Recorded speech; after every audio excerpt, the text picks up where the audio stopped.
After the bridge collapse, the HOA was more cautious but still dangerously ambitious. Their next attack targeted my lake once again. This time, they poisoned it, claiming it was to prevent illegal fishing and maintain ecological balance. I had no idea how they obtained the chemicals, but it didn't matter, they had crossed a line. My lake was not only a private sanctuary, it was a critical water source for the surrounding area, including the HOA neighborhood itself. Their arrogance had just set them up for the biggest lesson yet. I arrived at the lake early in the morning, noticing the subtle changes in the water.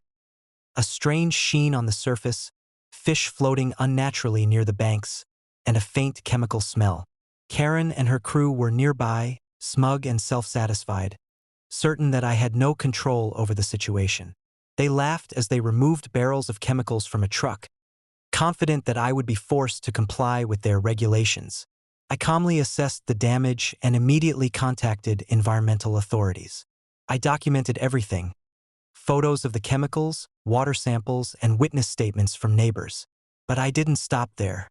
While they were busy boasting about their power, I initiated my plan, one that would demonstrate not only my control over the lake but also their complete dependence on it. The HOA had no idea that I owned the water supply for the entire neighborhood. Every home, every street, and every facility relied on my lake as the primary source.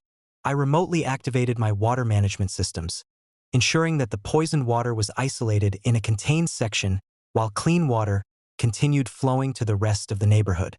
Karen and her team suddenly realized that their strategy had failed. They had sabotaged the very supply that sustained their own properties. Panic spread among the HOA members. Karen attempted to assert authority, claiming the chemicals were legal and safe, but regulators quickly confirmed otherwise. Legal notices were issued immediately, and the HOA found themselves facing potential fines, environmental lawsuits, and criminal charges. Their attempt to harass me had backfired spectacularly. Next, I turned the situation into a controlled cleanup operation. Using my resources, I neutralized the poisoned section of the lake, restoring it to full health. Fish returned, aquatic plants flourished, and the water sparkled as though nothing had happened. The HOA, meanwhile, was left to watch helplessly as their plan failed, their neighborhood dependent on the very lake they had tried to ruin. The incident became public quickly. Social media buzzed with stories about the HOA poisoning a lake that provided water to the entire community, only to have their plan foiled by the homeowner in question. Karen's reputation suffered irreparable damage. No longer was she simply an overbearing neighbor. She was a reckless figure whose actions had endangered the entire town. By the time the dust settled, my lake was restored, my rights protected, and the HOA humiliated.